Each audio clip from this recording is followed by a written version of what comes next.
Good evening, you're watching the English news from the Sultan of Oman television. First, the headlines. His Majesty Sultan Qaboos sent a cable of condolences to His Highness Sheikh Khalifa bin Zayed Al Nahyan, President of the United Arab Emirates, on the death of his mother.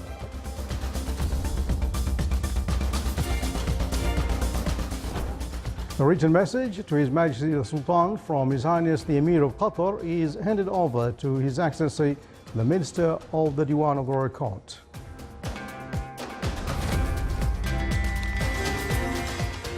The voting time is extended for selecting members of the Board of Directors of Oman Chamber of Commerce and Industry. And the Minister of Manpower stops temporarily the authorization of non-Omani manpower recruitment in some professions.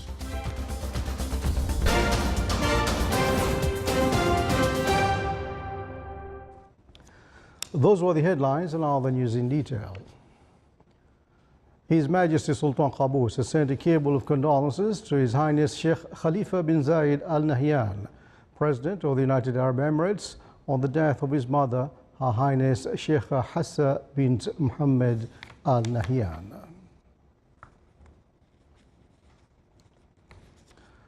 His Majesty Sultan Qaboos bin Saeed has received a written message from His Highness Sheikh Tamim bin Hamad Al Thani, Emir of Qatar.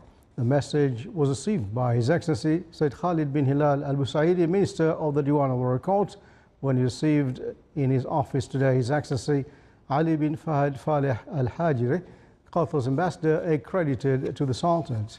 During the meeting, cordial talks were exchanged and the bilateral relations between the two countries were reviewed.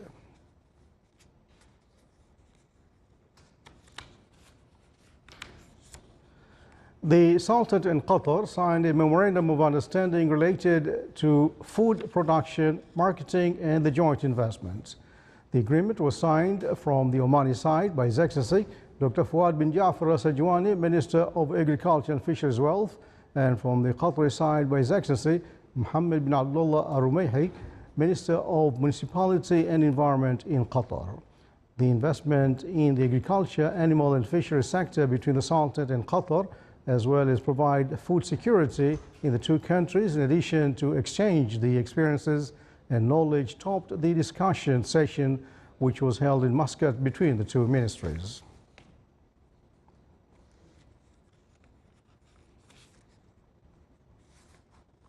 His Excellency Engineer Mohammed bin Hassan Al-Dhib, Chairman of the Election Committee of Oman Chamber of Commerce and Industry, stressed that the election timing was extended until 8 p.m., which started this morning. He also stressed that the election centers are prepared to receive the voters and are equipped with all the necessary means to make the elections successful. The election centers open its doors for 23,505 male and female voters, in which they will vote for 120 candidates from the approved final list. The Governorate of Dhofar witnessed the highest number of voters, followed by Muscat and North Baltina. The Board of Directors of Oman Chamber of Commerce Industry included 5 members from the Governorate of Muscat, in addition to 10 from the other governorates. The Ministry of Manpower has issued a decision to stop the authorization of non-Omani manpower to be temporarily recruited in 87 professions in private sector establishments in 10 sectors from the period of 6 months. The decision does not apply to establishments owned by full-time employers to manage them and registered with the General Authority for the Development of Small and Medium Enterprises and insured by the General Authority for Social Insurance. The Minister stated that the decision was in line with ensuring the sustainability of employment for job seekers.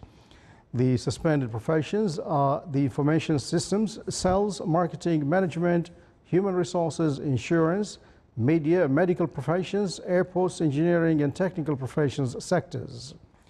This decision is in line with the directives issued by the regulation of the labor market and the operation of the national workforce in the private sector. The government's continuous steps to provide employment opportunities coincide with the expectation for the issuance of the new labor law and brought hopes for employment for job seekers, the number of which reached 44,000 university degree holders, according to the latest statistical data published by the National Center for Statistics and Information.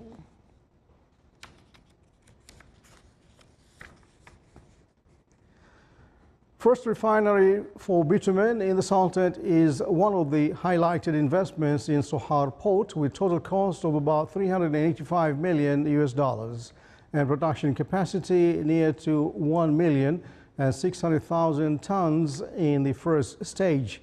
Sohar Port and Free Zone witnessed growth last year in cargo in movement and investments. This is coincided with expectation of opening new projects in the Free Zone affiliated to the port this year, mainly metal and compound of antimony, which is fire retardant.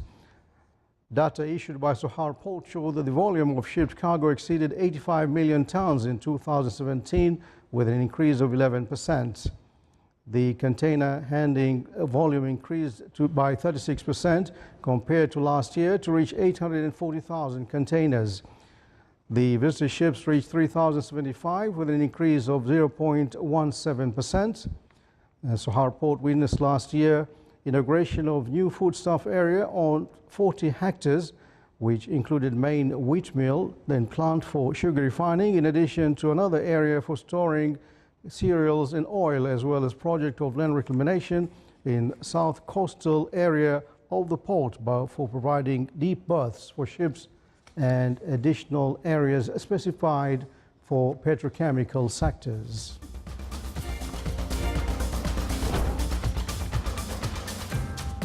Still to come, our news bulletin.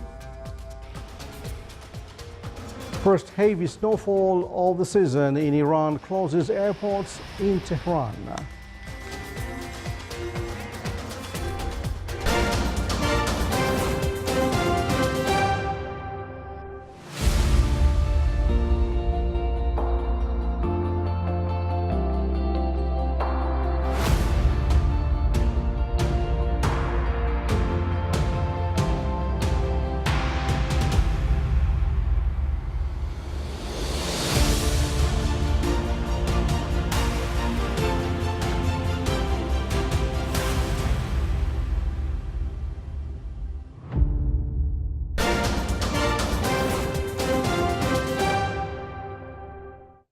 Welcome back to the news. And now for the international news.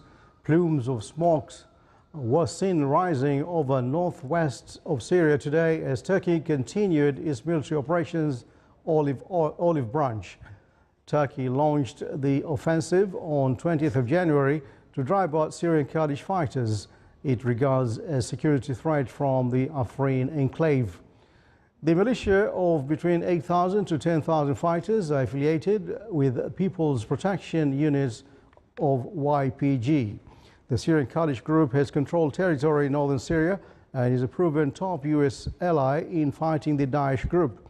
In the current offensive, Turkish troops and the Syrian rebels it supports have only been targeting Kurdish fighters. But there's concern in Washington that Turkey's military offensive could distract from the fight against the Daesh in Syria.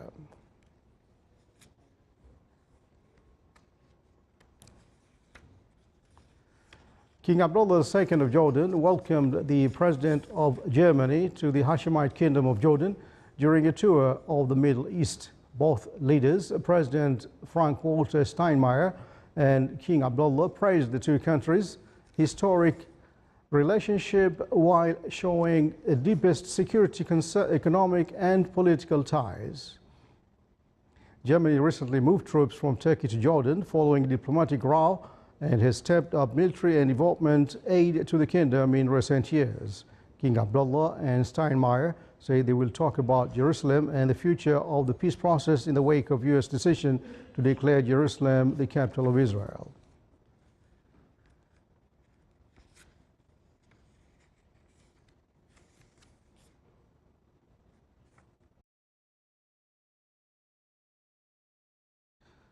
Funerals were being held in Kabul today for victims of a Taliban suicide bomber attack using an ambulance that killed 103 people. The country has endured a month of relentless attacks claimed by the Taliban and a rival Daesh group affiliates, capped by yesterday's attack in the heart of Kabul. Afghan Interior Minister Wais Ahmed Barmak announced the raised death toll at a news conference today. He said also another 235 people were injured. The attacker drove an ambulance filled with explosives and was able to race through a security checkpoint by saying he was transferring a patient to a hospital. The explosion damaged or destroyed dozens of shops and vehicles.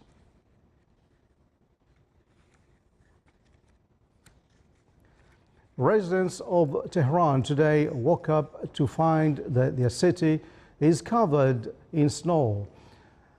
As a cold wave swept across 19 Iranian provinces, the first heavy snowfall of the season closed the two airports and a school in the Iranian capital. The snow continued during daytime and temperatures are forecast to dip below freezing points by evening. All flights in and out of the Mehrabad and Imam Khomeini airports have been cancelled. Schools closed in several parts of the country, and state radio said many cars have been stranded for hours. Iran's English language press TV said heavily used rail service between Tehran and the holy city of Mashhad were also suspended due to the snow buildup.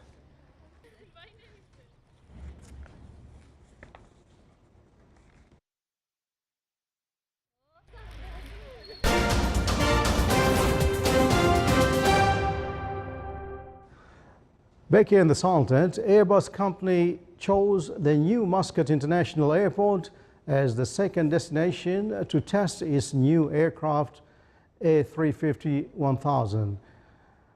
The trip came to complete the test flight for various types of planes, which the new Muscat Airport will receive.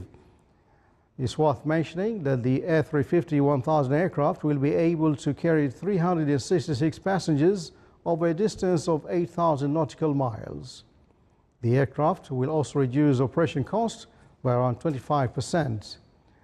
The plane has 65-meter wingspan and is 74 meters long.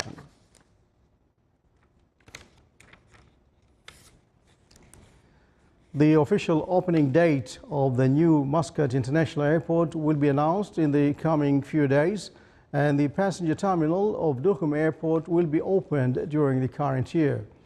It came in a statement by His Excellency Dr. Mohammed bin Nasser Al-Zaabi, Chief Executive Officer of the Public Authority of Civil Aviation.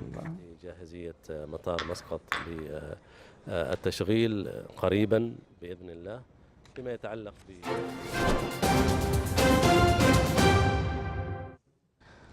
Now for the general focus around the Sultanate. Clear skies will prevail over the Sultanate with chances of low clouds and fog late at night and early morning over the governorates of Sharqiya and Wusta and coastal areas of the Sea of Oman. Winds will be southerly to southeasterly light to moderate and still be slight to the maximum wave height of 1 meter.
This is the Sultan of Oman television. Before tonight's bulletin, here are the main points once again.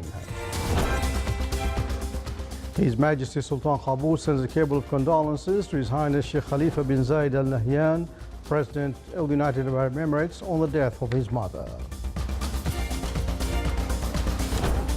A written message to His Majesty the Sultan from His Highness the Emir of Qatar is handed over to His Excellency the Minister of the Diwan of the Royal Court. The voting time is extended for selecting members of the Board of Directors of Oman Chamber of Commerce and Industry. And the Ministry of Manpower stops temporarily the authorization of non-Omani manpower recruitment in some professions. And with that, we come to the end of tonight's news bulletin from all of us here in Newsroom and the studios. Thanks for watching. Good night.